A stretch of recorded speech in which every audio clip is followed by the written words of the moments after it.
Lundi 7 juillet. Mon nom est Martin Simon, Simon avec un C. Et il me fait plaisir de vous souhaiter la bienvenue à un autre épisode du F1 Podcast. Aujourd'hui, c'est notre retour sur le week-end de course qui se déroulait sur le circuit de Silverstone en Angleterre avec le Grand Prix de Grande-Bretagne. Et on débute maintenant avec la journée de samedi.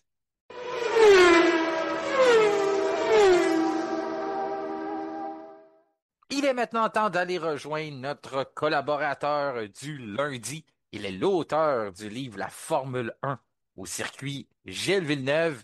Kevin Fontaine, comment vas-tu? Ah, ça va super bien, Martin. À Silverstone, toujours un grand plaisir de retourner là-bas pour voir de bons Grands Prix de Formule 1. Ou comme François Goulet l'avait baptisé vendredi, Silver Storm, parce que de temps en temps, on peut avoir de la pluie là-bas, je dirais même plus souvent qu'autrement.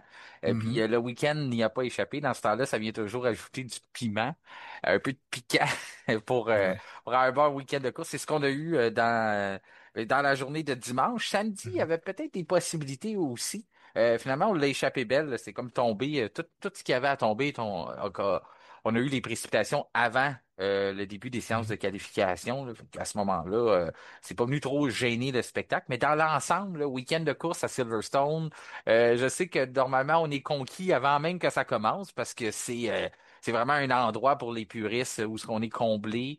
Mais l'ensemble de ton week-end de course, comment as-tu trouvé ça? J'ai trouvé ça formidable, Martin, parce qu'on a eu droit à des moments d'anthologie, des tours de qualification formidables, des moments de course spectaculaires et des nouvelles statistiques bien intéressantes. Fait qu'on va décrypter ça ensemble avec plaisir. Bien sûr, on va commencer avec la journée de samedi comme on en a Oui. l'habitude. Avant qu'on commence avec ça, ben si tu me permets de prendre un moment pour rappeler à nos Mhm. auditeurs, bien sûr, que l'épisode d'aujourd'hui est une présentation de Descœurs Incorporés, des leaders dans le monde dans la conception d'escaliers, mais aussi dans la vente de matériel, que ce soit pour en rendre une plus sécuritaire ou en embellir une. Eh bien, Descœurs Incorporés sont les experts à qui vous devez faire confiance pour un service humain et sur mesure de Laval à Tremblant. C'est des cœurs incorporés.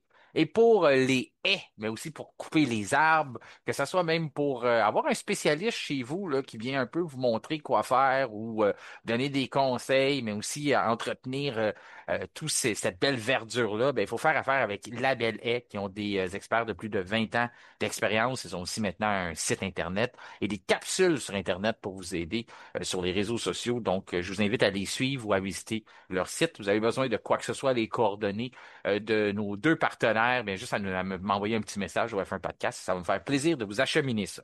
On parlait justement samedi, séance de qualification. Silverstone, ça rentre là-dedans, là, quand on regarde le calendrier au début d'une saison de Formule 1, puis on décide de voir les week-ends là, auxquels on a le plus hâte, même si on aime tous les week-ends de course, là, aussitôt qu'il y en a, pour nous, c'est pas un problème. Sauf qu'il y en a toujours qui se démarquent un peu plus des autres. Silverstone fait partie de ça. C'est un classique. Ça fait quand même 75 ans que le Grand Prix de Grande-Bretagne est inscrit au calendrier, soit depuis le début de la Formule 1.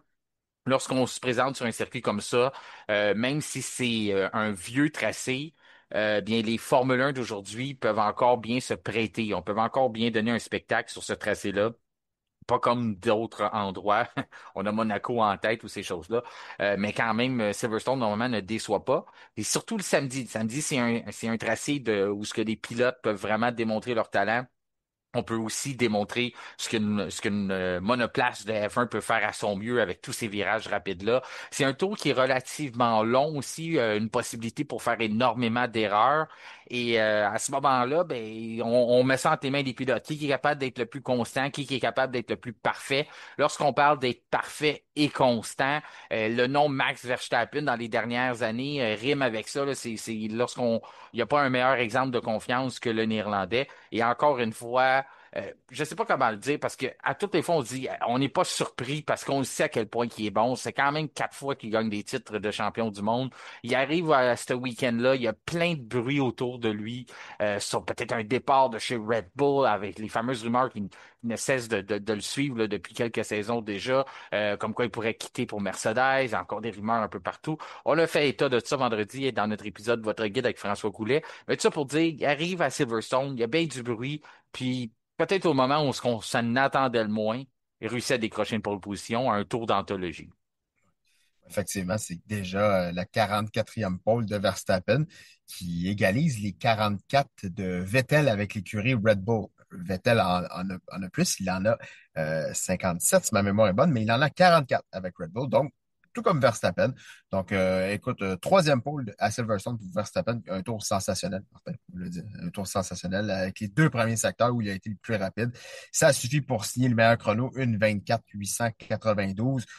Silverstone, circuit de pilote, circuit technique, circuit rapide. Quand on additionne le tout, ça donne un tour comme Verstappen nous a donné. Je croyais pas à la pole position pour le Néerlandais, mais il faut jamais le compter pour battu. Je m'attendais à ce qu'il s'enligne peut-être, je te dirais peut-être aux alentours de la 4e position, peut-être troisième dans le meilleur des cas. Mais c'est du Max Verstappen pur et simple. Comme il l'a dit, simply lovely. Mais justement, vendredi, je fais souvent référence à ça parce que à chaque week-end, tu sais, Kevin, on Mhm. se réunit au début du week-end avec François Goulet, notre autre collaborateur, puis on dresse la table pour le portrait du week-end. Qu'est-ce qui pourrait se produire, mais surtout, qu'est-ce qu'il faut prendre en considération, qu'est-ce qu'il faut regarder. Puis le vendredi, après les 2 premières séances de Cédib, lorsqu'on regardait le comportement de la RB21, tu me pardonneras, là, mais c'est sûr que lorsqu'on évalue la voiture Red Bull, on la regarde simplement avec Verstappen, on regarde pas trop de l'autre côté parce qu'on pourrait vraiment être induit en erreur, mais du moins ce qu'on voyait avec Verstappen, c'est que c'était très instable dans le secteur 2. Puis on le sait, on en faisait référence que on travaille fort normalement le soir. On avait hâte de voir ce qu'on allait nous réserver samedi parce qu'il fallait vraiment trouver une solution. Selon les dires de Christian Horner, 90% d'un tour était sacrifié dans ce secteur-là, le secteur 2. Mhm. Finalement, on arrive le samedi, puis c'est nous autres, on est le plus rapide dans le secteur 2.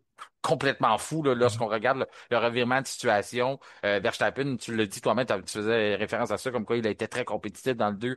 Il volait littéralement. Puis là, lorsqu'on regarde ce qu'on a apporté comme modification, qu'est-ce qu'on a, c'est lui qui a carrément dit, puis ça, c'est encore plus à son honneur. Dis-moi là, de l'aéro, là, enlève-moi tout ça. Tout ce poids-là que je traîne sur la voiture pour me donner de l'appui en virage, je le veux pas, je l'ai pas besoin. Donc, scénario, comme on avait fait à Suzuka, de dire, on réduit la grosseur des ailerons, on essaie de mettre ça au minimum, on reprend notre temps, même si ça glisse un peu dans les virages, je vais composer avec ça, puis je vais reprendre mon temps dans la ligne droite. Moi, là, pour moi, là, ça, là, c'est ce qui m'impressionne le plus. De dire que c'est une voiture que l'autre pilote a de la misère à tenir tout simplement en piste, même si on lui met les gros ailerons puis tout ça. Pas capable de la garder en piste, complètement instable. Puis Verstappen, lui, il dit, là, enlève-moi un sac de sable dans le pick-up, là, puis je vais aller me promener en hiver, là, avec des tires finis, là, puis des pneus finis, puis c'est pas grave. Moi, c'est propulsion, pas de quatre pattes. Je vais me promener avec ça, puis je vais trouver un moyen que ça colle. Non seulement que de pas prendre le champ, mais aussi d'être le plus rapide que tout le monde. Ouais, et si j'ai remarqué quelque chose, Martin, dans une petite vidéo qui a été faite, on avait le comparatif entre le tour d'Oscar Piastri qui était deuxième et de Verstappen. Et je te dirais, le premier secteur et jusqu'à l'entame du deuxième, quand on arrive Luffield, Woodcote, et là, après ça, on arrive à Copse, le fameux virage Copse, virage numéro 9, qui est à droite à pleine vitesse. C'est à partir de ce moment-là que Verstappen a pris large par rapport au tour de Piastri. Ensuite, l'enchaînement, Maggots, Beckett, Chapel, Verstappen était devant Piastri parce que ça suivait. C'était vraiment très près quand on regardait ça. Mais dès le virage Cops, Verstappen a pris l'avantage et il a réussi à signer la pole position avec un tour fabuleux.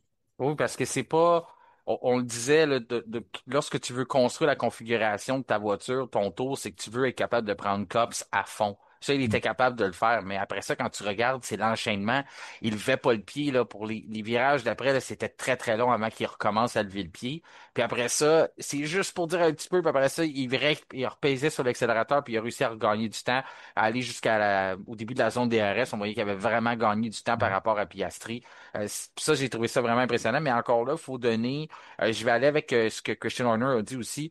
Beaucoup de mérite à Max Mhm. d'avoir fait tenir la voiture, d'être capable de le faire. Puis il y a quand même un peu de mérite aussi à Red Bull d'avoir trouvé cette petite solution-là de dire que il fallait vraiment réussir à régler le secteur 2, puis après ça, ben, on compensera avec le reste, puis finalement, ça a marché.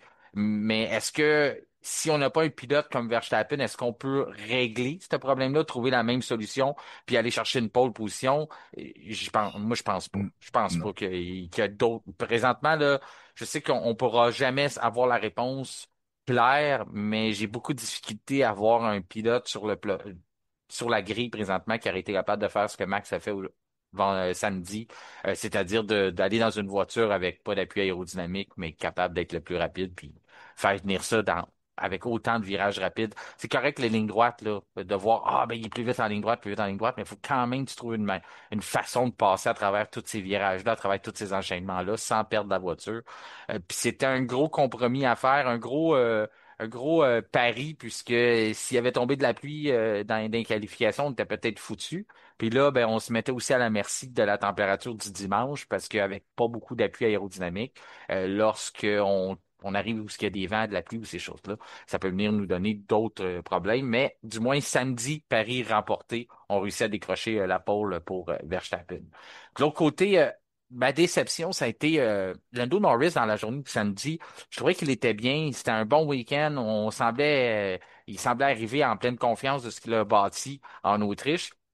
Finalement, n'arrive pas à décrocher la pole position. C'est pas complètement fini pour le Grand Prix du dimanche quand même. Sauf que je m'attendais à ce que ça soit lui. Il semblait en grande confiance. Il le dit. Pour moi, c'est plus important que Monaco. Il voulait absolument partir ça du bon pied. On a vu les erreurs de la part des pilotes, McLaren autant de la part de Norris que de la part de Piastri.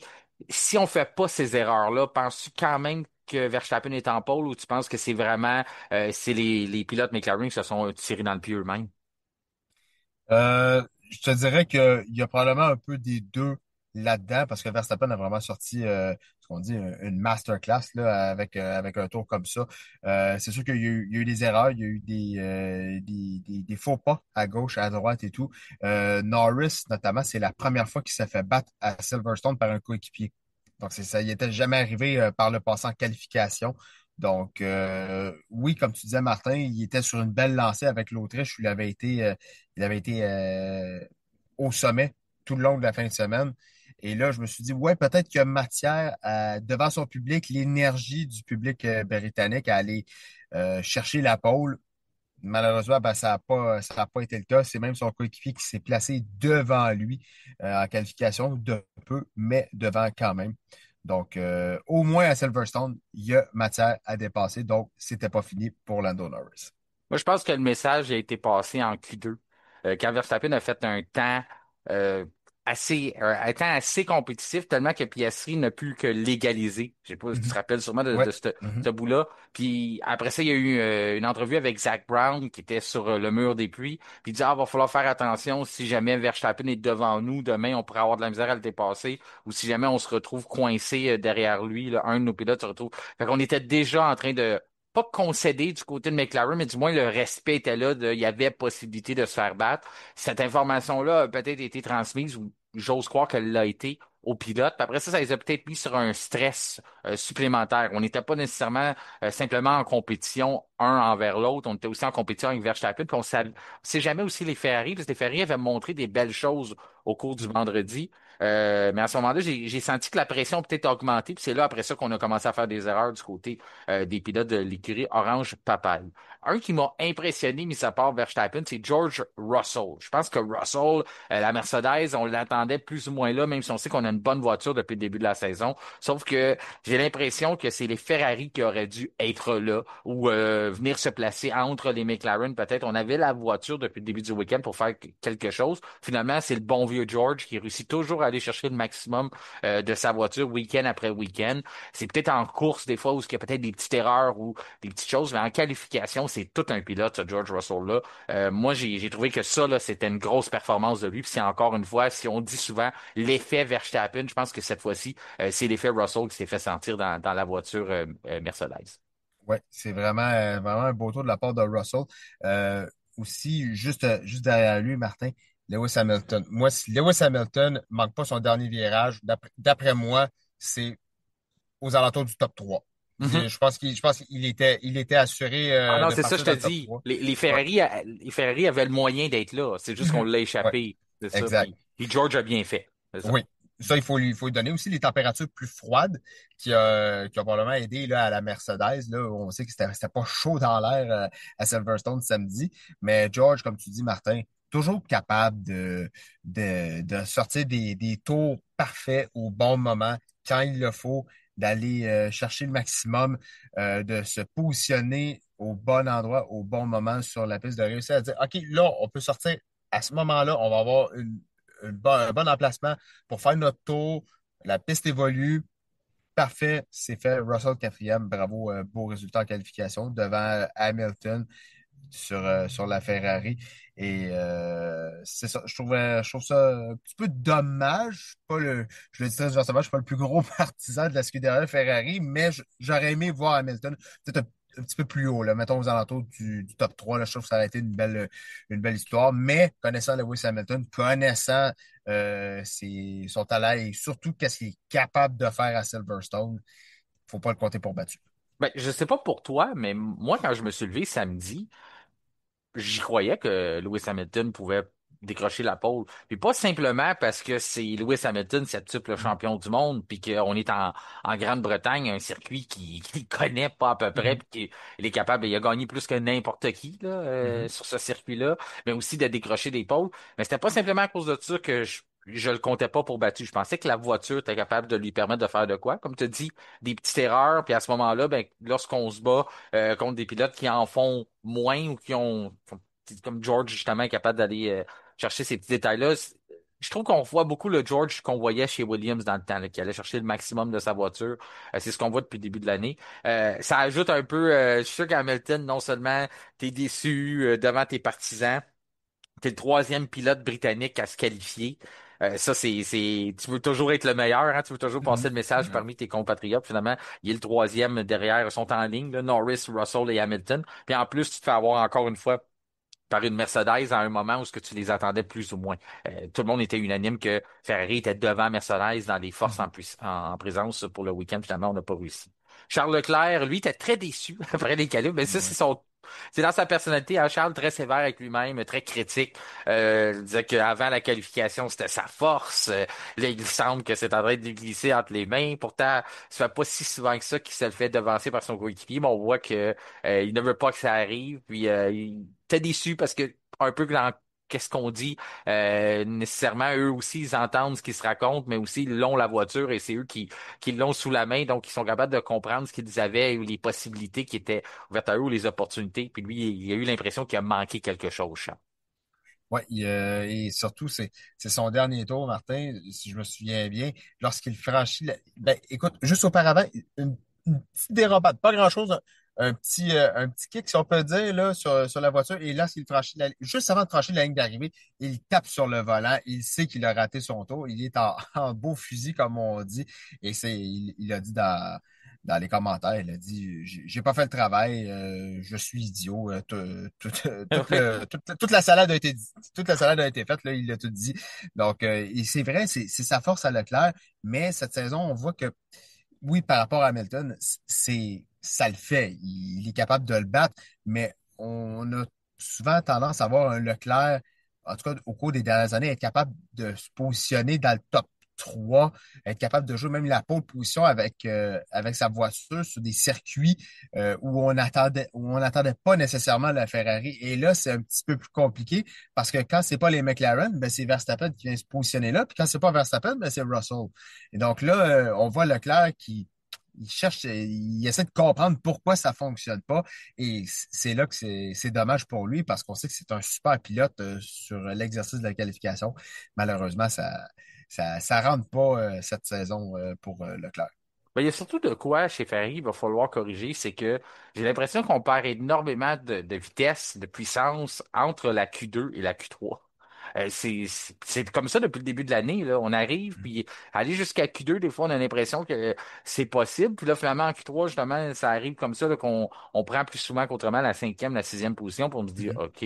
Puis même, c'est les mêmes questions qu'on se pose dans les entrevues après. On avait quelque chose, puis on sait pas où est-ce que c'est parti. Ça disparaît tout d'un coup, puis on ne réussit pas à retrouver cette puissance-là. Puis en Antonelli, Q2, en oui, Q2, vas-y. Martin, en Q2, les deux premiers, c'était les Ferrari. Ben, c'est ça. C'est pour C'est ça ça, que c'est incroyable, ouais. c'est ça, puis ça, comme je te dis, je l'ai pas pris en note là, mais je veux dire, c'est quelque chose que je vois souvent au cours de l'année Mhm. que à Ouais. aller au début de la Q3, j'ai l'impression qu'il y a une possibilité que Ferrari peut se glisser, puis là finalement après ça, oh non, finalement c'est 5-6 comme on les voit depuis le début de la saison là, fait que c'est en tout cas, si j'étais de leur côté, j'essaierais de voir ce qu'on fait de différent là, entre la Q2 et la Q3 qu'on fait pas entre la Q1 et la Q2. Après ça, Antonelli, ben, il a bien fait. Si on me dit, là, c'est un circuit qui est pas évident. Il y a des possibilités de faire des erreurs. Il y a aussi, je sais pas s'il s'est fait atteindre par ça. Je pense pas. Je pense qu'on l'a bien protégé. Puis j'ai pas senti nécessairement cette pression-là venir sur Antonelli. Mais c'était quand même la première fois qu'il se présentait en Angleterre après avoir. Puis je fais attention parce que j'aime pas le mot remplacer Lewis Hamilton, même si c'est ça, là. C'est lui, c'est Hamilton qui a choisi de partir, là, fait que c'est pas les mêmes Mhm. circonstances. Mais quand même, c'était quand même un premier passage à Silverstone pour lui en carrière, mais aussi après avoir pris les chausser les chaussures de Lewis Hamilton là, dans une Mercedes. Donc j'ai trouvé qu'il a bien répondu au moins de percer le top 10 pour lui. C'était une belle performance. Puis Berman, qui suit jamais bien loin, hein. Toi, Anthony était ton choix pour être la recrue de l'année. Puis moi, Oliver Berman, je l'ai choisi aussi en début de saison. C'est sûr qu'ils n'ont pas la même voiture, puis Mhm. ils ont une pression différente aussi. Anthony doit répondre à plus de pression en étant chez Mercedes qu'en étant chez Haas pour Berman. Mais on les voit quand même se suivre de temps en temps, puis je trouve ça le fun. C'est des bons amis. Ça a l'air d'être deux méchants bons gars aussi, deux gars très très jeunes qui ont un brillant avenir devant eux. Mais je pense que dans l'ensemble, Berman aussi, c'était pas facile. Première fois qu'il se présentait chez lui devant ses partisans. Malheureusement, là, deux fois en deux courses, tu sais, parce que là, quand on voit qu'il réussit à décrocher une belle position comme ça, en qualification, sauf que tu as une pénalité de 10 places sur la grille que tu as pris le vendredi. C'est une deuxième fois en 5 courses que Oliver Bowman ne répond pas à un drapeau rouge. Je commence à me demander, soit il est dur de compreneur ou il est daltonien, là. C'est un ou l'autre. D'après moi, il y a deux scénarios, là. Ouais, ça a été, ben, en plus, une drôle de situation parce c'est carrément dans la ligne des puits. C'est carrément dans la ligne des puits il Ben, perd, c'est ça. les breaks, les freins, on va dire en français. Les freins sont trop froids, perd la maîtrise de sa voiture, fonce dans le rail, abîme son museau avant et est arrivé beaucoup trop vite là, dans les puits. Là, c'est Mais excès de vitesse pourquoi? en plus. Ben, c'est ça, je me Exactement, demandais en plus. qui courait après lui pour que ça soit si pressant que ça d'aller au puits. Ces drapeaux rouges, perd Ouais. le contrôle, attire l'attention sur toi comme quoi que tu roules bien trop vite. Là, c'est dangereux parce que c'est une neutralisation. Il y a des dangers en piste, il peut y avoir quelqu'un, il peut y avoir Ouais. quoi que ce soit. Puis toi, tu fais de la vitesse à un temps inutile dans la ligne des... Tu sais, il me semble que c'était vraiment le trifecta là, de ce qu'il faut pas faire, là. C'est pour ça que moi, j'ai pas de misère à croire que ça méritait un 10 places. Puis même, je vais même prendre les dires de Martin Brundle qui disait que à d'autres époques, on t'aurait envoyé à la maison pour ça, là. Oui, c'est ça. C'est quand même, ça aurait pu quand même être assez dangereux en regardant toute la situation parce que parfois, un drapeau rouge, ben, tu sais, il peut y avoir quelqu'un qui peut Ben, c'est se ça. promener Oh, ouais. dans la ligne des, Un des puits. Pascal Un drapeau rouge. Loyer-Durand britannique. C'est exactement. Mais là, on sait pas ce qui peut se passer. OK, drapeau rouge, ah, OK, c'est beau. Quelqu'un peut avoir un oubli ici et là, Ouais. ça allait dans la ligne des puits et tout. Mais là, l'autre, il arrive à pleine vitesse. Il avait Perd le peut-être envie d'aller aux contrôle. toilettes. Il avait peut-être envie d'aller aux toilettes. Mais Peut-être, ouais, c'est. c'est ça. Il y avait soif. Mais, ouais. Puis après ça, ben là, écoute, ça aurait pu être catastrophique et tout. Donc, malheureusement pour Berman, parce que c'était une belle qualification de sa part. sur un circuit qui est assez difficile, c'est un circuit qui est quand même exigeant, c'est un circuit de pilote, comme je l'ai mentionné, ben Berman avait très bien fait. Donc, malheureusement, il se coule avec cette pénalité-là. Mais bon, c'est le métier qui rentre, mais il va falloir faire attention. Un qui se coule pas, c'est Fernando Alonso. Lui, il donne le maximum. On voit son talent, 43 ans. J'avais tendance à dire des fois que quand on arrivait pas loin de la pause d'été, il semblait fatigué. Là, peut-être qu'il a changé son entraînement ou s'est réhabitué hein, quand même. C'est Mm. quelques années qu'il est de retour là, à vivre les gros calendriers comme ça. Mais il répond encore très bien. Une belle performance, encore neuvième à bord de sa Aston Martin. Je pense que à l'image de Verstappen ou à l'image de Russell, il fait la différence dans cette voiture-là, Mhm. week-end après week-end, donc un top 10. Fait quand même un an qu'il n'a pas été battu en qualification par son coéquipier Lance Stroll. La dernière fois, c'était en 2024 sur le circuit de Silverstone, ce qui aurait pu donner confiance quand même à Lance que c'est possible, des fois, peut-être de battre Fernando. Mais ça fait longtemps que ça n'a pas été fait, puis on le voit pourquoi, parce que Fernando est un adversaire redoutable en qualification. Un qui est redoutable en qualification aussi, puis ça va à l'image de son numéro, un numéro 10, Gasly, qui depuis le début de la saison semble habitué, là, un fidèle habitué de la position de faire le top 10, mais de se qualifier dixième à bord d'une Alpine, qui en arrache pas à peu près. Il y a plusieurs rumeurs qui entourent l'équipe. Ça doit pas toujours être facile de vivre dans cette ambiance-là, aussi de voir tout ce qui se passe, le développement, tes derniers au classement. C'est pas toujours évident là, de composer avec tout ça, mais Pierre Gasly donne son maximum week-end après week-end. Surtout le samedi, il sait que le positionnement au début de la course va être important. Après ça, tu défends tes places, tu essaies de survivre. Mais au moins, si tu te donnes une chance de partir un peu plus à l'avant, ben, tu as peut-être des chances de récolter des points, puis ça, il le fait bien. Ouais, effectivement, c'est une septième présence en Q3 pareil pour Pierre Gasly qui traîne littéralement Alpine sur ses épaules depuis le début de la saison. J'imagine pas Alpine sans Pierre Gasly en ce moment Hmm. parce que ça ferait dur. Je vais dire, ça ferait dur. Imagine, Martin, on a Franco Colapinto, mais au lieu d'avoir Pierre Gasly, on aurait laissé Jack Doohan. Oh, ouais, hein. Ah, ça, ouais, on serait dernier On pour à serait peu loin. près. Ça coûterait cher. Les factures aussi Ouais, d'accident monteraient ouais. très vite. Mais c'est ça. Non, Gasly, très, très bien fait encore là. Top 10. Williams, c'est plus compliqué. C'était la prédiction Mhm. qu'on avait fait justement vendredi avec la Belle Haie, qui sont des spécialistes de la coupe. Ben, ils nous aident à faire des prédictions. On arrive, des fois, on essaie de se prononcer un peu de ce qu'on a vu lors des deux séances d'essai libre. On avait dit les deux Williams vont manquer la coupure, trop de virages rapides à Silverstone. C'est quelque chose qu'on ne maîtrise pas bien depuis déjà quelques courses. On a essayé d'apporter des améliorations, mais on doutait que ça soit suffisant là, pour être capable de percer. De se rendre à la dernière séance, c'est-à-dire la Q3. Ça a passé très, très près quand même. Saints, je pense Mhm. qu'il a donné le maximum qu'il pouvait. 11e, mais je pense que c'était impossible là, de passer, d'aller plus rapidement que ça. Là, finalement, les Williams n'étaient pas vraiment dans le coup, encore une fois. Là. Non, c'est ça. On, j'ai l'impression, Martin, que le début de saison de Williams qui avait démarré en trombe, ça commence à faire une éternité. Mhm. J'ai l'impression, je regarde les performances dernièrement, puis je me dis, oh boy, ça, ça commence à être compliqué, là. De Sainz, OK, 11e et tout, mais souvent, on voyait Albon réussir à aller chercher des top 10 ici et là plus fréquemment. Mais là, depuis quelques courses, là, c'est quand même assez compliqué là, pour l'écurie de Grove qui, comme beaucoup d'écuries, étaient sur leur terre en fin de semaine à Silverstone. Mais dommage pour l'écurie Williams, une écurie mythique là, du plateau de la Formule 1.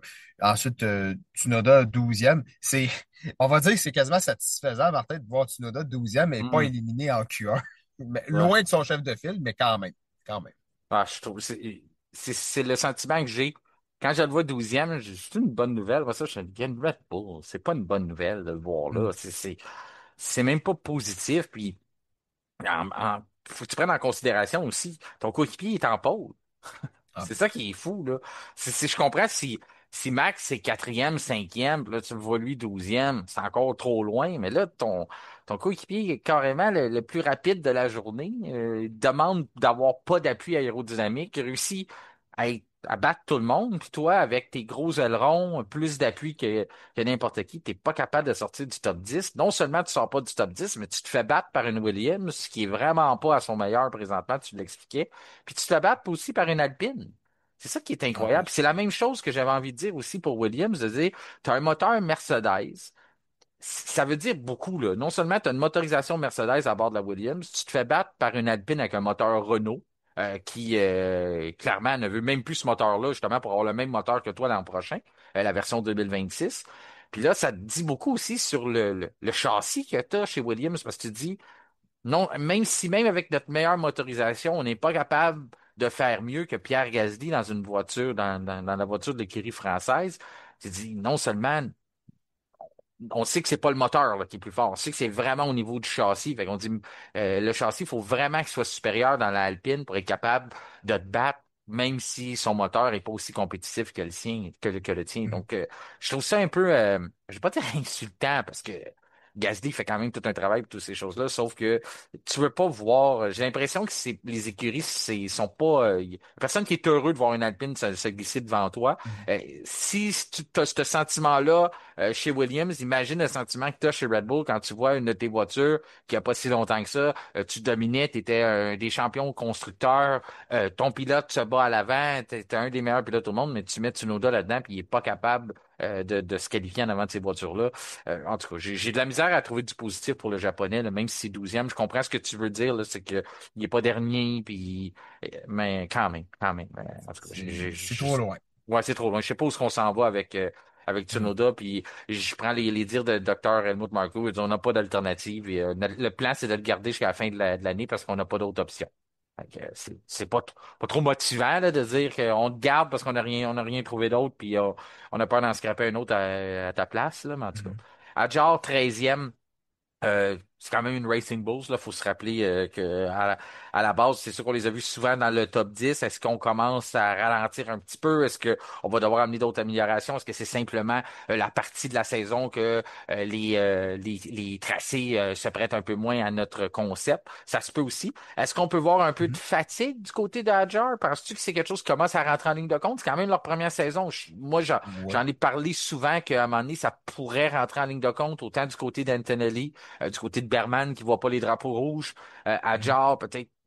Est-ce que tu penses qu'il pourrait avoir de la fatigue? C'est quand même un facteur, là. Les pilotes sont pas habitués de courir aussi souvent que ça, là, avec ce stress-là aussi, là.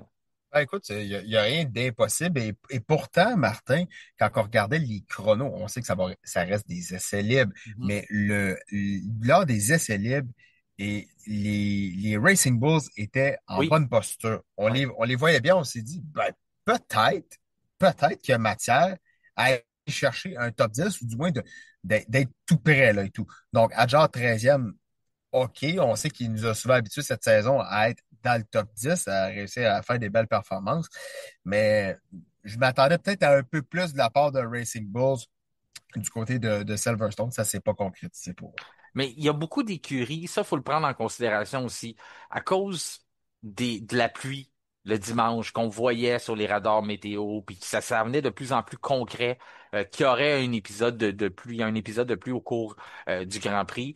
C'est certain qu'à cause du parc fermé, dans la décision que tu prends là, pour les configurations de ta voiture, tu dois avoir ça à l'arrière de la tête. Et je pense qu'il y a beaucoup d'écuries qui l'ont pris en considération. C'est venu un peu compromettre leur temps du samedi, Mhm. mais on voulait quand même rester compétitif le dimanche parce que c'est là que les points sont décernés. Donc ça, il y a des écuries qui ont pris ça en ligne de compte. Albon, notamment, mentionnait que les réglages qu'on a décidés pour la qualification, c'était pas bon. C'était pas ce qu'il fallait. On était peut-être un peu trop agressif pour le dimanche, puis on a compromis trop le samedi. Ça, c'était la réponse d'Alex Albon face à ça. Mais quand même, bon, les deux voitures n'ont pas, les deux Williams n'ont pas fait la coupure. Puis du côté des Racing Bulls non plus.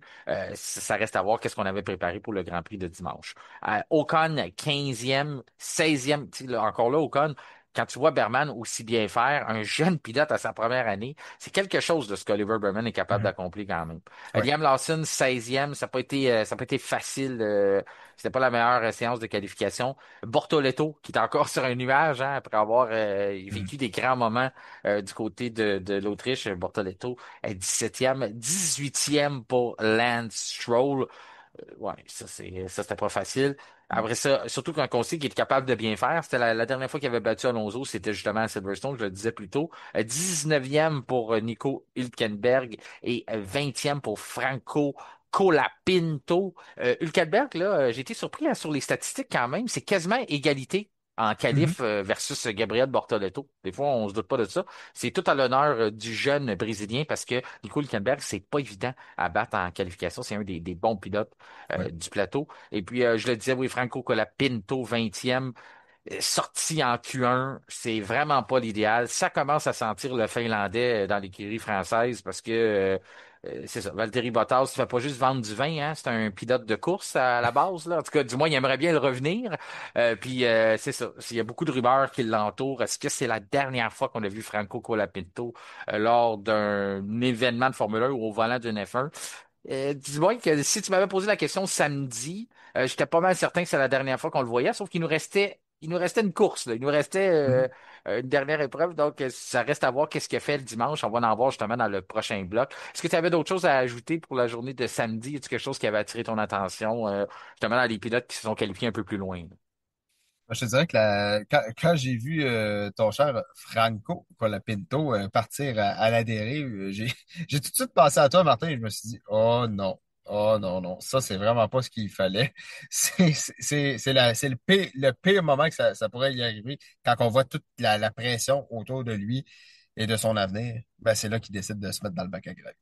Mais surtout, j'ai envie de prendre un terme de tennis pour dire une erreur non forcée, là, ou une Mhm. erreur. C'est lui qui a vraiment. Il a vraiment. C'est une erreur de pilotage, là. Il a pas. Il a dit, ah, ben, j'ai frappé quelque chose, une bosse. Oui, mais c'est parce que t'as monté sur le vibreur beaucoup trop, là. T'étais trop Mhm. agressif. Puis après ça, ben, Ouais. t'as pesé sur l'accélérateur. Donc, à ce moment-là, t'as perdu le contrôle de ta voiture. C'est sûr que c'est facile à dire. Nous, on a les reprises, on voit ça à la télévision. Lui, il s'en est pas rendu compte, sauf que c'est ça, c'est des petits réflexes. Ça reste qui est jeune. C'est ça le problème. On veut former des pilotes en F1, on veut les laisser se développer, donc il faut prendre la décision, mais il faut peut-être arrêter aussi toujours de leur mettre la pression ou toujours de leur mettre une date d'expiration au-dessus de la tête. Il semble qu'il en a une. Est-ce qu'il va se rendre à la mi-saison? Ça, c'est une bonne question. La mi-saison, il reste Spa-Francorchamps puis Hongrie. Selon toi, tu penses que Franco Colapinto se rend plus loin que la mi-saison? S'il est chanceux, il se rend jusqu'à la mi-saison. Mais toi, pas si lui, il Moi, est chanceux. moi, Toi, tu non, penses non, quoi? ben, de Ouais. mon côté, je crois qu'il peut se rendre jusqu'à la mi-saison, mais si ça s'améliore pas, c'est fini. OK. Moi, je pense que c'est fini. C'est sûr que, je sais pas, j'ai l'impression que c'était trop en fin de semaine. Encore, ça commence à coûter cher aussi. Mhm. C'est sûr que ben, là, on a quand même 2 semaines de pause pour y penser. Ben, j'ai hâte de voir, j'ai hâte de voir. De toute façon, on va en parler. Là. Il reste quand même Mhm. ce qu'il a fait le dimanche. Il n'a pas fait grand-chose le dimanche, ne retenez pas votre souffle, mais on va quand même vous expliquer ce qui est arrivé. On passe maintenant au Grand Prix de la Grande-Bretagne qui avait lieu dimanche à Silverstone. Eh bien oui, c'est dimanche matin qu'avait lieu la 12e manche du championnat 2025 de Formule 1. Déjà la mi-saison, Kevin. Peux-tu y croire? On est déjà rendu là. C'est une bonne nouvelle d'une certaine façon parce que c'est à moitié terminé. Mais Ouais. je veux dire, c'est une mauvaise nouvelle. Je veux dire, dans le cas que c'est à moitié terminé. Mais quand même, qu'il en reste encore la moitié, ça, c'est une bonne nouvelle. Je veux dire qu'il nous reste quand même tout ce qu'on vient de vivre, Ouais. là. Tu disais, toi, que ça semble, il y a des moments dans la saison qui semblent déjà très, très loin. Mais il Mhm. nous reste encore la moitié à revivre, 12 Grands Prix. C'est pour ça que c'est jamais terminé, hein. Il y en a qui étaient vite à donner des championnats, à dire, ah, c'est fini, on le donne à Piastri, ah, c'est lui qui va gagner, c'est sûr, il peut plus rien arriver. Je pense que les gens ont la mémoire courte. Il peut arriver Mhm. énormément de choses juste dans un week-end de course, tout ce qui peut se produire. que ça soit des accrochages, pertes de points, des pénalités, des non-respects des procédures qui viennent vous coûter des positions. On ne sait pas ce qui peut arriver, on ne le sait pas. Lando a cette expérience-là parce qu'il l'a vécu l'année dernière, lui, qui peut Mhm. arriver bien des choses. Se rappellera justement d'un double jaune au circuit du Qatar qui a fait très très mal, une pénalité qu'on n'avait pas vu venir, que tu peux pas prévoir, puis que Mhm. si tu fais juste subir, puis après ça, ben c'est ça, ça vient ajouter des contraintes à une conquête au championnat. Donc c'est pour ça qu'il faut pas être trop vite à faire des prédictions puis à dire qui va gagner puis c'est pas pour rien qu'il y a 24 grands prix. Tant que c'est pas terminé, c'est pas terminé. On l'a vu aujourd'hui, une grosse victoire de Lando Norris. Ouais. Ça a fait jaser puis ça va continuer de faire jaser dans les circonstances, sauf que Lando, c'est bien mérité. Il a eu tout un week-end de course quand même. Oui, samedi, je m'attendais à le voir prendre la pole position. Finalement, il y a eu des erreurs autant de sa part que de son coéquipier, mais quand même, on l'a vu pendant la course. Il n'a pas paniqué. Il a failli s'accrocher avec Lewis Hamilton en début d'épreuve. Oui. Je sais pas si tu as vu le contact entre les deux, là. Ça aurait pu se terminer. Ça aurait Ouais. pu être très catastrophique pour Ouais. les partisans britanniques qui étaient sur place, là, parce que de Mhm. voir Hamilton et Norris se sortir dans les premiers virages, disons que ça aurait donné tout un scénario différent à cette course-là, mais ça a passé très, très près, là. Il y a vraiment eu contact entre l'arrière de la voiture de Lando Norris et l'avant de la voiture de Lewis Hamilton. Normalement, ce genre de contact-là peut, euh, peut inviter un des pilotes à partir en tête à queue. Finalement, on l'a échappé belle. Il y avait les conditions en début, là, la pluie qu'on n'avait pas eue samedi, ben, c'est venu changer un peu le spectacle du dimanche.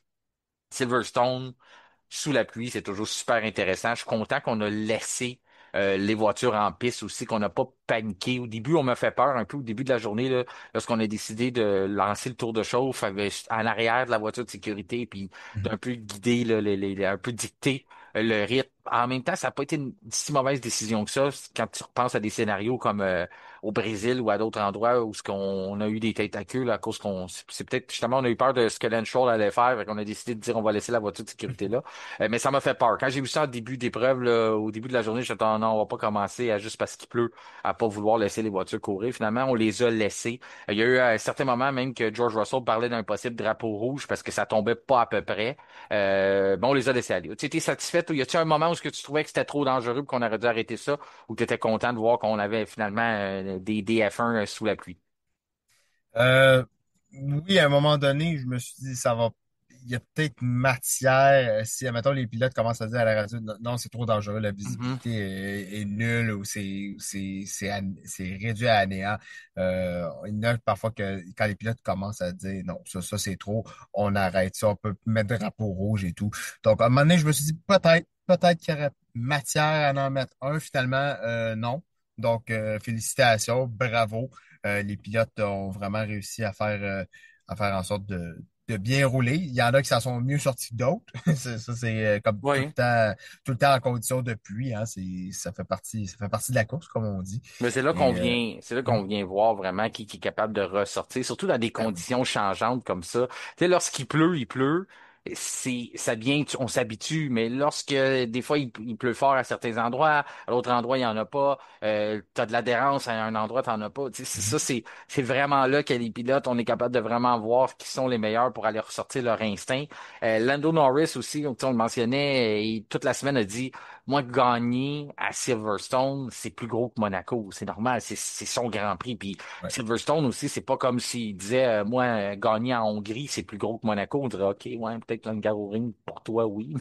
Mais là, je ouais, c'est comprends ça. que Silverstone, c'est pas n'importe quoi non plus. Tu sais, oui, c'est Ouais. chez lui, mais ça fait quand même partie de l'histoire de la F1. C'est quand même quelque chose qui est très prestigieux à gagner. Il devient le 13e Britannique Ben dans oui. l'histoire à remporter le Grand Prix de Grande-Bretagne. C'était la première victoire pour McLaren à la maison depuis Lewis Hamilton en 2008. Ça faisait Ouais. quand même vraiment longtemps là, qu'on n'avait pas les voitures orange papaye une écurie britannique là, qui avait remporté, qui était capable de gagner chez elle. Donc Mhm. ça aussi, c'est des gros honneurs. C'est un gros tu sais, boost d'émotion puis de momentum pour l'usine aussi de dire hey, on l'a remporté notre Grand Prix national, de pouvoir assister au podium parce que c'est toujours comme ça hein. En Angleterre, Ouais. les gens de l'usine peuvent se déplacer, ils peuvent venir Mhm. célébrer, fêter. Fait Ouais. que là, on a pu prendre le trophée, retourner à l'usine après puis aller aller célébrer ça. Donc, c'est toujours, tu sais, c'est spécial. Donc, de réussir à faire ça, première fois depuis 2008, c'est un gros événement. Donc, Lando, qui est là depuis plus longtemps, chez McLaren aussi. Donc, je suis content que c'est lui qui réussisse à ramener, admettons, cette victoire-là pour l'équipe. Et puis, il devient aussi, ben, c'est le 25, c'est la 25e fois en 75 ans. Je trouve ça quand même pas pire. Je veux dire, il y a 75 ans qu'on va en Angleterre, mais c'est quand même à 25 reprises qu'un pilote britannique a gagné là-bas. C'est une belle statistique quand même, c'est de dire tu sais, oui, il y en a seulement 13, c'est sûr que Lewis Hamilton en a 9 là-dedans, là, mais quand même, c'est beau, ça veut dire que c'est un endroit où ce que les Britanniques réussissent quand même à bien s'en tirer là, sur cet endroit-là. Un qui s'en est un peu moins bien tiré aujourd'hui, c'est Oscar Piastri. Mhm. Tant qu'à moi, je comprends qu'il y a des gens qui se sont insurgés, qui ont été fâchés ou quoi que ce soit. Je comprends je comprends l'opinion, mais je comprends pas trop la situation. Dans le sens que c'est lui qui a couru à sa perte. Il a fait une erreur, même s'il l'a pas nécessairement avoué encore ou il la comprend peut-être pas. On va lui donner le bénéfice du doute parce que il a pas toutes les informations. Il sait ce qu'il a fait. Est-ce qu'il l'a fait par exprès? Je parle bien du moment sous la voiture de sécurité où il a écrasé la pédale de frein. De façon, ce qu'il a fait, c'est que ça lui a donné du pilotage dangereux ou de façon erratique. Ouais. Du moins, je pense pas qu'il l'a fait par malice, là, ou tu sais, un peu comme à l'image de ce que George Russell a fait à Montréal, d'essayer peut-être de faire écoper une pénalité à Max. En tout cas, par sa réaction, au début, j'ai peut-être pensé que c'était voulu ou qu'il voulait se débarrasser de Max ou qu'il voulait le surprendre. Mais par sa réaction après, je pense pas. Lui, il dit que la voiture de sécurité a fermé ses lumières beaucoup à un drôle de moment, donc un moment où ce que lui avait terminé son point de freinage, lui, il pensait réaccélérer, puis il pensait qu'on allait faire un autre tour derrière la voiture de sécurité. Finalement, lorsqu'il a vu les lumières s'éteindre, ben là, il s'est dit, ah ben là, d'abord, je suis pas supposé être en train de réaccélérer parce que je dois commencer à construire un écart derrière la voiture de sécurité, mais aussi ralentir les voitures à l'arrière parce que lorsque t'es le leader de l'épreuve derrière la voiture de sécurité, c'est toi. C'est toi qui deviens à ce moment-là, puis les lumières s'éteignent. C'est toi à ce moment-là qui prends la relève de la voiture et c'est toi qui décide, qui dicte le tempo. Puis à ce moment-là, ben c'est ça, il se fait surprendre, décide qu'il appuie sur la pédale de frein. Verstappen, lui aussi, se fait surprendre à l'arrière. Puis là, à ce moment-là, ben là, c'est tout cet effet-là là, qui fait que tout le monde freine un peu près dépourvu. C'est lorsque tu regardes les statistiques, là, c'est 59,2 PSI Ouais. qu'il a mis sur la pédale. Donc, c'est pas n'importe quoi. Ça veut dire qu'il a vraiment sauté sur la pédale de frein. Si on est capable d'avoir ça grâce à toutes les informations qu'on a là, à l'intérieur des bolides. Et puis là, ce que ça a donné, c'est qu'entre le virage 14 et... et 15, eh bien, il y a eu une décélération qui a passé de 218 kilomètres à l'heure à 52. Donc, imaginez, là, c'est en temps de l'espace de quelques secondes, on voit une voiture qui file à 218 km à l'heure, qui appuie sur les freins, puis on tombe à 52. Donc, il venait juste de réaccélérer. Fait que c'est tout un changement. Puis en plus, on ajoute à ça les conditions qui sont, on voit pas à l'avant. Là. C'est Ouais. conditions pratiquement nulles à ce moment-là quand c'est arrivé. Donc, je peux comprendre que certains disent, ah, ben, à d'autres endroits, on n'aurait pas vu ça. Si c'était peut-être dans une belle journée ensoleillée, au beau soleil, à n'importe quel autre endroit, ou même à Silverstone, peut-être que ça aurait paru moins pire, puis on aurait fait comme il y a matière à enquêter, mais on n'aurait peut-être pas été aussi sévère avec la Mhm. pénalité. Du moins, je pense que la pénalité devrait s'appliquer même s'il fait beau. Sauf que là, ça l'a rajouté à ça. Lorsqu'on voit l'angle de caméra que Verstappen, on voit carrément la voiture de Piastri qui sort de nulle part dans un nuage d'eau. Ça aurait pu être la fin de la course de Verstappen. Ça aurait pu être la fin de la course de Piastri aussi si Max n'avait pas été plus vigilant. Mais ça aurait pu être la fin de bien d'autres pilotes à l'arrière aussi. J'ai aimé le moment après la victoire. Je sais pas si tu as attrapé ça, mais pas Verstappen, mais Piastri va dans la zone de décompression, là, où on peut jaser un petit peu avec les autres Mhm. pilotes. Puis il parle à Hülkenberg. Hülkenberg lui demande c'est quoi qui s'est passé, vous êtes battus entre vous autres, parce que lui, il n'a pas eu cette version-là là, de voir pourquoi Piastri n'est pas nécessairement premier. Finalement, Oscar dit j'ai été pénalisé. Il lui explique un peu son histoire, mais avec sa version à lui. Puis là, après ça, lorsqu'il explique qu'il a freiné, il dit, ah, mais j'ai juste freiné un peu pour ça. Là, Hülkenberg comprend la situation puis dit, ah, mais moi, à l'arrière, j'ai failli me faire rentrer dedans par Gasly ou il s'est fait dépasser par deux Mhm. voitures aussi. Donc, lui aussi, tout de suite, tu le vois que Piastri est dans sa propre version et comprend qu'il y a peut-être pas grand-chose à se remettre en question, mais tout de suite, quand Hülkenberg se fait raconter l'histoire, comprend de dire, non, non.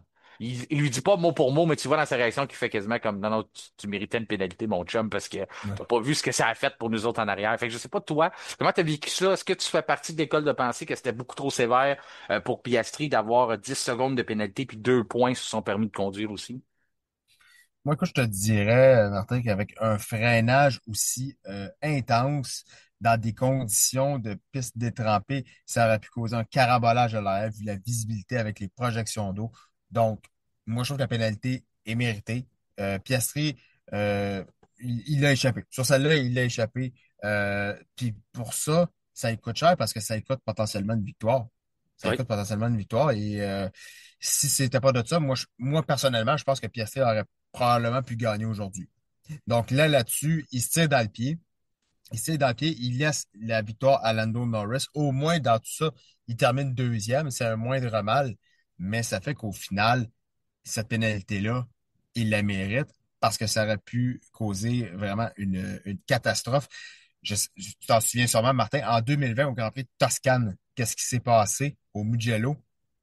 Ben oui, Il y a eu ben un oui. carambolage à l'arrière et Ouais. c'est George Russell qui a, si je me suis, non, c'est pas Russell, c'est un autre pilote, malheureusement, je ne m'en souviens pas, mais un pilote qui a c'est Bottas, je crois, qui avait décéléré et après ça, il avait relancé et là, après ça, ça a fait une réaction en chaîne et ça a été un gros carambolage à l'arrière.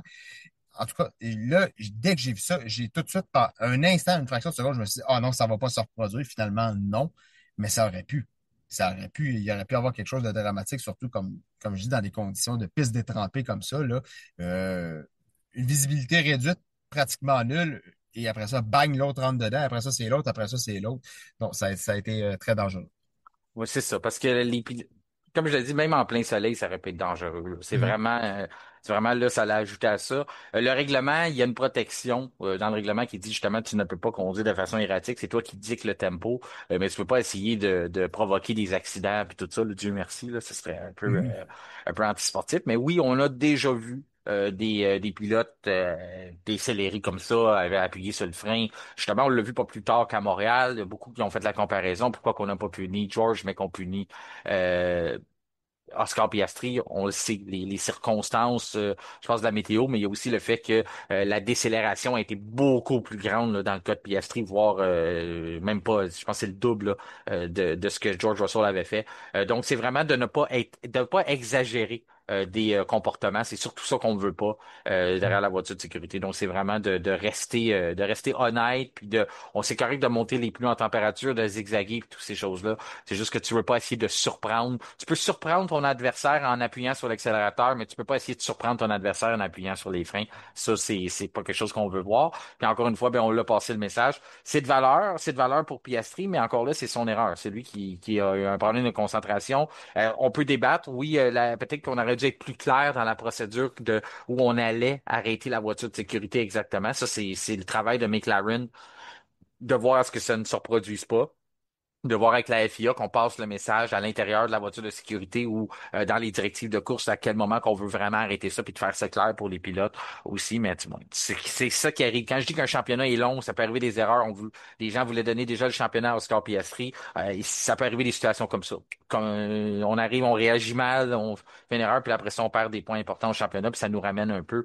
Donc la pression pourrait tomber sur Oscar là, en deuxième moitié de saison. Je pense que ça a déjà commencé. Le vent commence à tourner un petit peu plus. Puis ça va être intéressant de voir comment il va réagir avec tout ça. Mais ça reste qu'encore, c'est un deuxième doublé. McLaren en autant de Grand Prix, ça je trouve que c'est intéressant pour eux. Puis on Mhm. voit qu'ils ont vraiment leur emprise sur le championnat des constructeurs. Ce qui m'a Avec sur un 54e doublé pour McLaren aussi dans Galise l'histoire de Ferrari McLaren. de mémoire ou quelque chose comme ça. Non, pas Ferrari, non, c'est vrai. C'est en qualification. Si on avait réussi à faire le doublé, on aurait égalisé Ferrari. Mais quand même, c'est des belles statistiques. Oui, c'est une écurie qui date de longtemps en F1, sauf Mhm. que, comme on dit, là, depuis 2008, on n'avait pas gagné là. Donc, on Ouais. retourne vraiment là, à ce Mhm. qu'on était capable de faire, là, à établir les standards d'excellence du Mhm. côté de l'écurie Orange Papaye. Ce qui m'a surpris, Max Verstappen a dit qui n'était pas au courant qu'on avait pénalisé Piastri.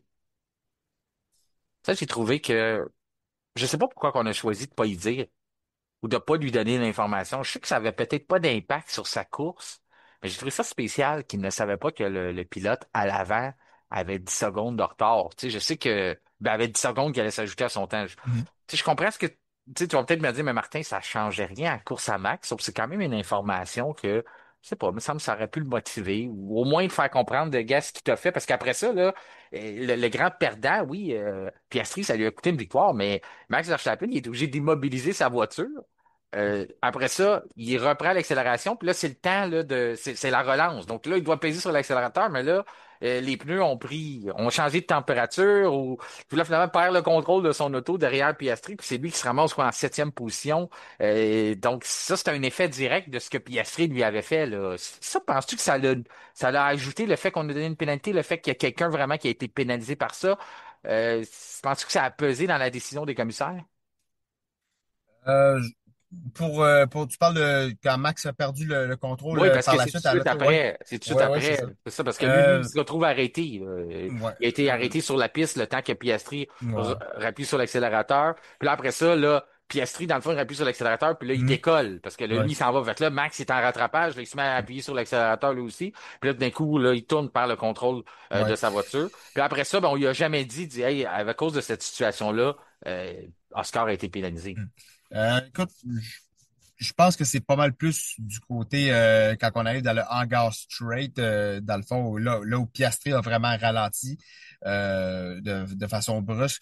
Peut-être après c'est les conséquences, la suite de l'enchaînement dans l'engrenage qui a fait en sorte que malheureusement Verstappen a perdu le contrôle. Mais je pense techniquement que c'est vraiment le freinage intense que Piastri a fait qui a fait en sorte qu'il a été C'est pénalisé. ça. Mais Max se retrouve là, quand même, comme je dis, le plus grand perdant face à ça. Puis Ouais. après ça, ben là, lui, on lui donne pas l'information. En tout cas, c'est juste, j'ai Mm. trouvé ça drôle. Mais lui, il trouvait que c'était trop sévère, la pénalité sur Piastri. Il était surpris qu'on lui avait donné une pénalité Mm. aussi grosse que ça. Du 10 secondes, peut-être qu'il a pas revu, ou peut-être que pourtant il l'a vu de proche, là, ou il l'a vu à la dernière minute. Mais peut-être qu'il n'y a pas toutes les informations aussi, les statistiques, tout ça. Peut-être qu'il y aurait une version contraire après ça. Du côté de Mercedes, durant la course, mais avant qu'on aille là, parce qu'il faut vraiment parler de l'événement de la journée, là, le pilote du jour, en tout cas pour moi, ça a été mon pilote de la journée. Je pense que c'est unanime pour toi aussi. Oui. Ça fait longtemps qu'on Oui. l'attend. Puis j'imagine que tu as des statistiques envers ça, fait que je vais te laisser y aller, réexpliquer un peu l'histoire. Là. Puis justement, je pense que tu vas nous préparer un article hein, sur Nico Hülkenberg pour cette semaine, là, pour Ben oui. la page de F1 Podcast, parce que c'est un événement comme ça. Lorsqu'on arrive à ton premier podium, tu as plus de 200 quelques grands prix en carrière, puis on l'attend depuis longtemps. Combien d'écuries, là? Explique ça un peu aux gens, là, tout le parcours de Nico Hülkenberg là, pour en arriver à son premier podium aujourd'hui en Angleterre. Écoute, d'abord, Nico Hülkenberg, c'est premier podium en carrière déjà. Là, oui, après 239 Grands Prix, c'est enfin chose du passé. Il peut dormir en paix. Il C'est peut dormir incroyable. en paix, Nico Hülkenberg. Il a enfin son podium. P19, donc 19e à 3e. C'est le 218e pilote de l'histoire à monter sur le podium d'un Grand Prix de Formule 1. C'est vraiment c'est un moment incroyable et tout pour le pilote allemand. Euh, Écoute, Martin, il en a fait des écuries, Nico Hülkenberg. Il a commencé en 2010 chez Williams. Après ça, il y a eu une pause. Il n'était pas en Formule 1 en 2011. Après ça, revient chez Force India à l'époque. Après ça, il s'en va chez Sauber. Euh, et après ça, il s'en va par la suite. Il revient chez Force India, Renault. Une carrière assez mouvementée, le Québec. Il en a fait des écuries, il en a été dans des passages. Et là, il y avait des opportunités à certains moments. Ça arrivait. Puis là, oh, il y a un événement, il y a une situation de course, un fait de course qui arrive. Non, ça se produira pas. Après ça, un autre événement.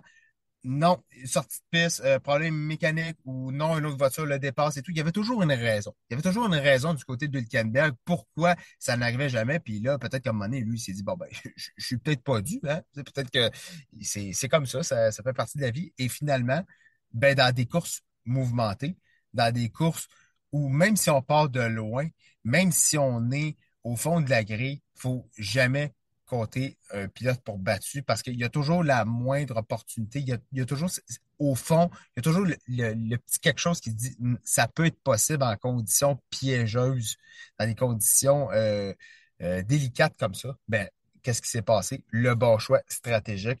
On a réussi à faire chez, chez Steck Kicksauber, une course solide, bien exécutée, bon choix stratégique.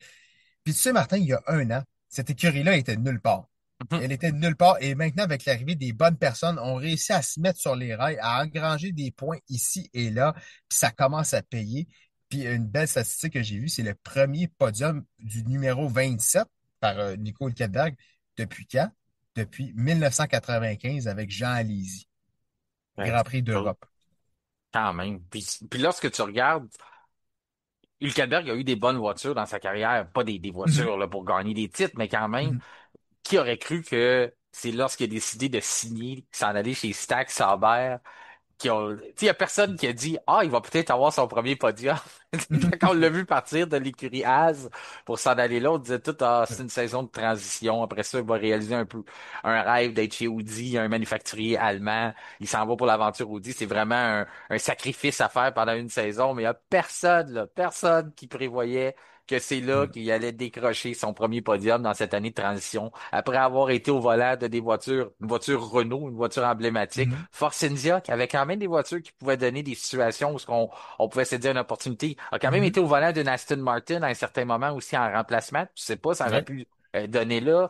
Mhm, Il y a quand même eu des meilleures voitures dans sa carrière où ce que les situations auraient pu se prêter. Jamais, jamais j'aurais pensé que ça aurait été dans une Stack Sauber. Ce qui me faisait peur, c'est que une des fois où il avait passé près de remporter un podium, c'était un accrochage avec Lewis Hamilton là, qui avait mis ouais. fin à ses chances, c'était au Brésil. Puis Brésil là, 2012, ouais. quand je voyais Hamilton se rapprocher d'Hülkenberg, je suis là, oh non, non, non. Il y a tellement eu de malchance, Hülkenberg. Tu te rappelles en Allemagne aussi, la Ouais, fois qu'il a finalement perte de contrôle avec une situation de la pluie qui tombe à des drôles de ouais. moments. Il y a tellement eu de scénarios. Avec là, j'osais même pas le regarder. Je voyais qu'il était encore troisième. Je faisais, OK, OK. Je faisais comme si je essayais de pas avoir d'émotion, pas devenir excité de la situation, de dire, il y a tellement de choses qui peuvent arriver encore. Puis vraiment, j'avais une crainte qu'il y ait un accrochage avec Hamilton. À la fin, finalement, ça a bien été, mais en tout cas, très impressionné par la Stack Sauber. C'est un peu désolant encore pour Ferrari quand on ajoute ça de voir que tu te fais battre par un de tes clients, mais surtout un client qui était dernier il n'y a pas si longtemps que ça. Même quand Ferrari connaît des bons week-ends ou connaît des avancées dans leur développement ou dans leur saison, il y a toujours, me semble, un petit pas de recul ou un petit goût amer après chaque performance comme ça. Je trouve que Ferrari a quand même bien fait dans l'ensemble de dire on apporte des améliorations, on commence à se sortir du trouble, mais t'arrives que Hamilton termine quatrième. Là, tu te dis, ah, c'est un bon résultat. Sauf que quand tu vois, tu te dis, ouais, c'est quand même Hülkenberg qui a fini en avant de lui dans une voiture Stack Sauber propulsée par Ferrari, mais en tout cas. Tout un événement pour Hülkenberg. Il est le pilote du jour dans mon livre à moi. Je pense qu'il l'est pour toi aussi. J'imagine que c'est Absolument. unanime pour les gens. Et justement, je voulais prendre un moment aussi pour rappeler aux gens que sur Spotify, lorsque vous écoutez l'épisode, vous voyez une vignette là où la pochette de l'épisode avec les pilotes qui sont là, marqué Grand Prix Grande-Bretagne, comme on fait retour sur Grande-Bretagne. Vous descendez un peu plus bas, il y a une section commentaires, mais aussi une section sondage. Normalement, lorsqu'on fait les retours ensemble, je demande toujours c'est quoi le pilote du jour que les amateurs ont eu, que nos auditeurs ont eu. Donc, vous pouvez voter là. Vous pouvez nous l'envoyer aussi dans les commentaires sur YouTube si vous voulez juste marquer qui a été votre pilote du jour. Ça va me faire plaisir de lire ça, puis des fois les comptabiliser, puis des fois voir aussi si vous avez eu une vision différente de la nôtre. Mais pour aujourd'hui, j'imagine que il devrait pas avoir trop de chicanes Mhm. là-dessus, que c'est Hülkenberg, mais je mets toujours les choix, donc c'est une façon pour vous aussi de vous exprimer après chaque épisode, que ça soit sur Spotify, YouTube ou dépendamment où ce que vous nous écoutez. Ensuite, comme je le disais, Hamilton quatrième, Verstappen qui répare les pots cassés après le dérapage, remonte les positions, termine quand même cinquième. C'est pas l'idéal, mais j'imagine qu'au début de l'épreuve, parce que là, Verstappen, le gros problème, c'est que ça tenait pas du tout, là. Le compromis qu'on a fait d'avoir pas d'aérodynamique, pas d'appui pour les qualifications, ça a porté fruit, mais le pire scénario, c'est quand la pluie a tombé. S'il y a un gars qui peut bien se comporter dans la pluie, c'est bien lui, sauf qu'il y a des limites. Ouais, Même ceux qui avaient plus d'appui aérodynamique que lui ont fait des erreurs. On parle justement de Lewis Hamilton sorti de piste. On a vu Charles Leclerc sortir de piste. On en a vu, la liste est longue, là. ouais. Donc, Verstappen ne pouvait rien faire. De terminer quand même cinquième, pour moi, si tu m'avais demandé ça au début de la journée ou après les quelques premiers tours, là, lorsqu'on voyait Oscar Piastri le rattraper comme si Verstappen manquait une vitesse ou une vitesse dans sa boîte de vitesse, là, ben, un embrayage complet qui lui manquait. On dirait qu'il n'était pas capable d'embrayer ses vitesses, puis on voyait la voiture de Piastri le rejoindre. Quand j'ai vu ça au début de la journée, j'ai dit non, non, non, ça va être très, très pénible pour Verstappen, mais quand même cinquième. J'ai comme l'impression que du côté de Red Bull, on est satisfait de se sauver avec ça, là. Ouais, c'est un moindre mal, si on peut dire, C'est ça. avec deux erreurs au virage.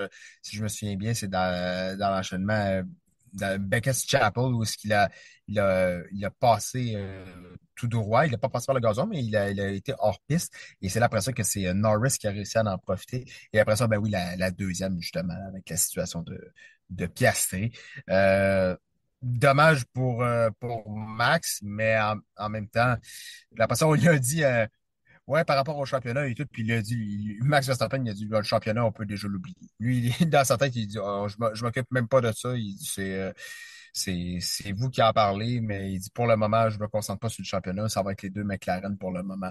Donc, au moins, il a réussi à rattraper, parce qu'il était revenu, après son tête à queue, Martin, je pense qu'il figurait autour de la 10e position, 10e, 11e, Mhm. réussi au moins à remonter 5e.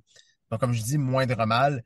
Mais c'est ça. C'est des erreurs qu'on voit pas. C'est des erreurs qu'on voit pratiquement pas dans le cas de Verstappen. Mais là, c'est comme tu dis, avec le setup de la voiture, ben, des fois, c'est sûr que ça aide pas la cause non plus. Et dans des situations justement qu'on le met en difficulté, ben, c'est ça qui arrive. On a beau être quatrième champion du monde, mais parfois, il y a toujours des limites, des fois, à ce qu'on peut faire. Ouais, c'est ça. Puis je pense qu'ils auront repoussé les limites parce que Hmm. même avec les têtes à queue qu'il y a eu, il était chanceux de continuer, là, parce que Ah, de bien ne sûr. pas perdre la voiture, ben, aller la fracasser dans un mur, là. Il a vraiment contrôlé ça. Un qui était, tu dis, Verstappen, remonté puis tout ça. Puis il a même réussi l'exploit de dépasser quelqu'un qui était pas évident à dépasser aujourd'hui, puis c'est Pierre Gasly. Mhm. Gasly qui termine sixième. Il reçoit le titre du pilote des cœurs du Grand Prix de Grande-Bretagne. On a décidé ça ensemble avant de commencer à enregistrer, là, comme quoi on l'a donné à Pierre Gasly. Il y a aussi Lance Stroll qui aurait pu l'avoir. Donc Mhm. le pilote des cœurs, c'est le pilote qui a augmenté son niveau de jeu, son niveau d'un cran, comme Decker fait à tous les jours, eux, ils construisent des escaliers, ils essayent des Québécois à monter à l'autre niveau. Donc, Gasly, on a besoin, c'est des moments difficiles chez Alpine, il y a de la pression, il se passe des choses. On va avoir un nouveau directeur au 1er septembre en Steve Nielsen. Probablement la fin pour Colapinto, ça sent, souvent, on se rapproche de ça. Est-ce que ça sent un retour pour Dewin ou Bottas qui va rejoindre l'écurie? Mais pendant que tout ça se passe, mais on a besoin d'avoir des bons résultats en piste, continuer à motiver l'écurie, motiver les gens à l'usine. Donc, une sixième place pour Gasly. Tant qu'à moi, c'est vraiment un exploit en soi. Et aussi le fait qu'il a défendu chèrement sa peau, là. Souvent, on l'a vu en position de défendre. C'était pas facile. À Hamilton, ça lui a pris Mhm. du temps être capable de dépasser Gasly à un certain moment. On a vu George Russell aussi être coincé derrière Gasly. Donc, une très, très belle performance du pilote français. Et tu voulais nous parler de Lance Stroll aussi, hein, que Mhm. ça en est fallu de peu là, pour qu'il signe un podium, là. Il aurait pu, c'est sûr qu'il a modé, il l'a fait avec les moyens du bord, mais quand même, septième pour Stroll, ça a été toute une performance aussi, là. Ouais, belle course de Lance. Il faut le souligner. Quand ça va bien, on en parle. Mhm. C'est sûr que quand ça va pas bien, quand il fait du Monaco, ben, on va dire, Lance, on va quand même te taper sur la tête parce que c'est pas correct. Qu'est-ce que tu as fait? Non, puis ces C'est ça. performances-là, comme aujourd'hui, nous montrent on fait bien de lui taper sur la tête. Eh oui. On a raison parce qu'il y a du talent, il y a un potentiel en Lance Mhm. Stroll. C'est le monde qui veut pas croire à ça, là. Je sais qu'il y a ses défauts, il est lunatique, je l'ai dit à plusieurs reprises. Sauf que tu termines pas septième à Silverstone dans des conditions comme aujourd'hui si t'as pas de talent. C'est- c'est- je Effectivement. veux pas l'insulter, mais Logan Sargent aurait pas fait ça, puis Nicolas Latifi aussi. Puis c'est sûr que ça remonte pas Lance Stroll très haut de le comparer à des pilotes comme ça. Mais c'est juste quand les gens disent, ah, il n'y a pas d'affaire là, c'est juste à cause de papa, c'est juste à cause de ça. Oui, le père aide, mais c'est pas Lawrence Stroll qui a fait que Lance a terminé septième dans la pluie à Silverstone aujourd'hui. Excuse-moi, je voulais juste faire la Non, non. parenthèse parce que c'est des choses qu'on Ben ouais, entend des fois. mais c'est ça. Mais vraiment, écoute, il était dans le top 3 pendant un bon moment là, durant la course. Là, malheureusement, ça Oh n'a oui. pas tenu vu la dégradation pneumatique sur la Aston Martin et tout. Mais un bon week-end, ben, en tout cas, de course en qualification, on l'a dit, ça a été difficile. Mais un week-end, ça va lui faire du bien à Lance Stroll. C'est sûr que c'est pas évident avec une Aston Martin qui est un peu poussive. Et quand on regarde le championnat des pilotes, Martin, ben, Lance Stroll, il est pas tellement loin du top 10, Lance Stroll, là, parce que si on regarde ça, Esteban Ocon, 10e, 23 points, Lance Stroll en a 20 points, 12e. Donc, c'est pas très, très loin. Il est devant Alonso. Déjà là, c'est déjà bon. C'est déjà très bon, même, d'être devant un coéquipier comme Fernando Alonso. Mais c'est ça. Quand Lance Stroll fait des bons coups, faut le souligner. C'est un pilote qui est capable de bien performer sous la pluie. Il avait réussi à scier sa pole à Istanbul Oui, en 2020 sur une Racing Point à l'époque. une Donc, Mercedes rose. oui, les Mercedes Rose. Et écoute, il a du talent. Pour avoir du talent, il en a. C'est juste que le mettre bout à bout à tous les week-ends de course, avoir de la constance, c'est la seule chose qui manque à Lance Stroll parce que on le sait, on l'a vu à plusieurs reprises. Il faut avoir du talent pour réussir à faire des tours comme ça sous la pluie, maintenir ta voiture en piste, pas la sacrer dans le mur, réussir à rester focus, à pas être déconcentré, bien contrôler ta monoplace, ça faut du talent. Ça faut du talent. Tu me permets, je file un petit peu parce que je Ben vois le oui. temps qui file, puis je suis Ouais. content de voir tu sais, qu'on prenne le temps d'en parler en Stroll, de Lance, parce qu'on prend le temps d'arrêter des fois pour dire ce qu'il a fait de mal, comme tu dis, mais là, il l'a bien fait, puis c'était une belle performance. J'espère qu'il va être Mhm, capable de bâtir là-dessus. Un autre qui a bien fait, c'est Albon de remonter huitième. On disait que Williams mhm, n'était pas dans le coup. Heureusement que des fois, des températures comme ça vient un peu niveler, ça vient niveler les forces, qu'à ce moment-là, il faut être capable de saisir nos opportunités, surtout pour des petites écuries ou des écuries qu'on traverse des moments difficiles dans les derniers Grands Prix. Donc, Albon, je trouve ça le fun. Double point pour Aston Martin aussi, parce qu'Alonso a marqué des points aussi en terminant de neuvième. Donc, ça, c'est intéressant. On était aussi à la maison. Je sais qu'il y a pas mal de monde qui sont à la maison lorsqu'on arrive là, mais quand même, mhm, on porte les couleurs de la Grande-Bretagne avec le vert.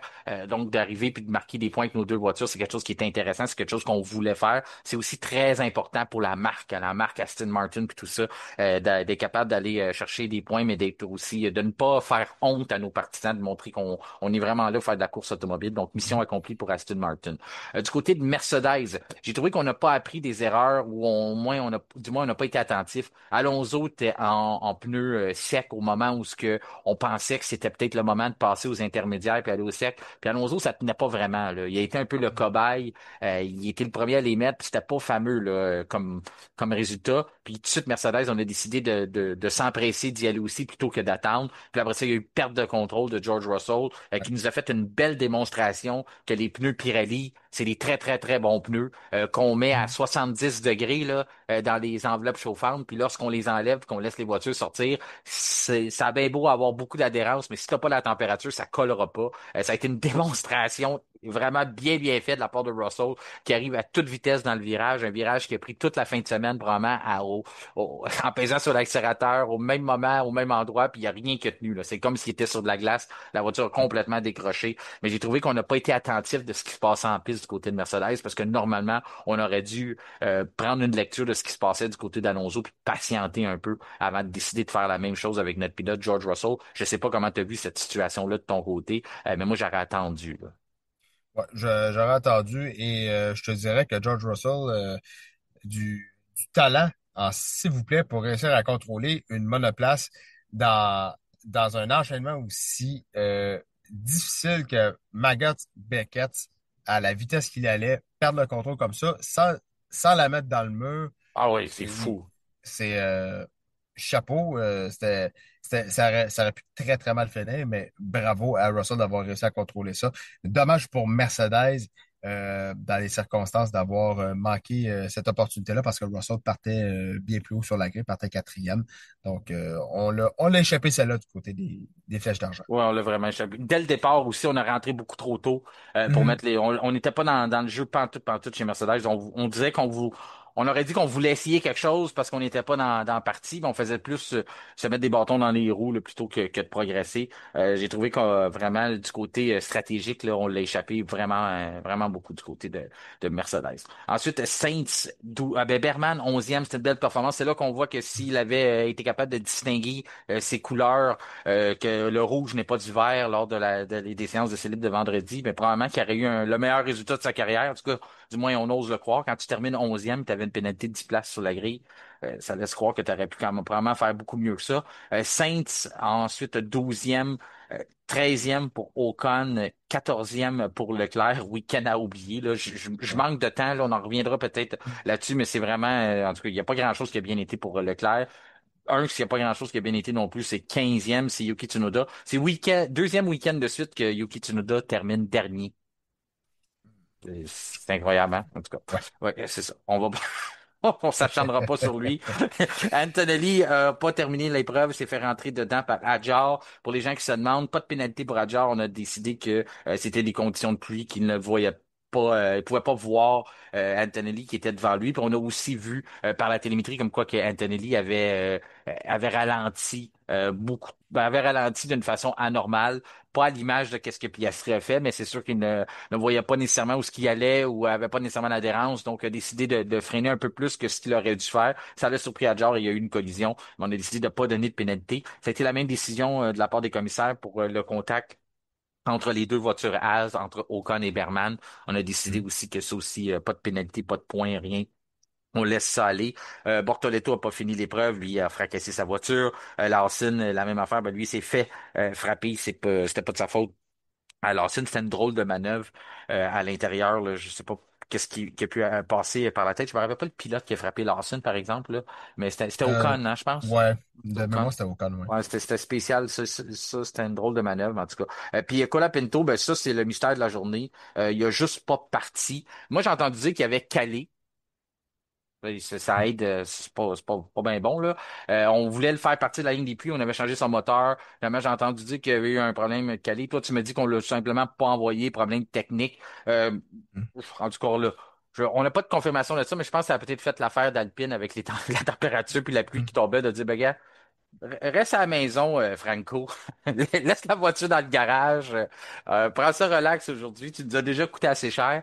C'est pour ça que ça montre que même si qu'il ait calé la voiture ou qu'on ait décidé de pas l'envoyer ou qu'il y ait vraiment eu un problème, ça montre que c'est peut-être vraiment la fin pour Franco Mm. Colapinto. Puis si toi, tantôt, tu t'es prononcé à dire que tu penses qu'il va se rendre au moins à la mi-saison, moi, j'ai l'impression qu'on va profiter des 2 prochaines semaines pour mettre le pilote finlandais à sa place. Moi, je me rappelle, tu me dis qu'il te l'a dit, toi, Valtteri Bottas, hein, qui s'en allait chez Alpine, il te l'a confirmé quand tu l'as vu à Montréal. Non, non, je te niaise.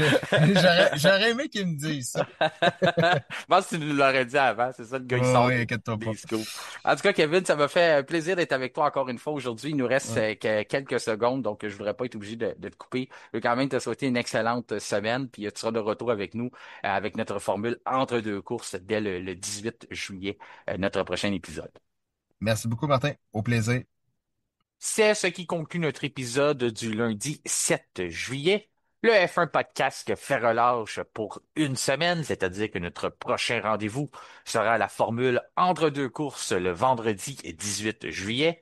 D'ici là, je vous invite à rester informés sur le sport le plus rapide au monde en nous suivant sur les différents réseaux sociaux, notamment sur Facebook, Instagram ainsi que X Twitter, et à vous abonner à nos chaînes Spotify, YouTube et activer la petite cloche, question de recevoir une notification lors de la publication des nouveaux épisodes.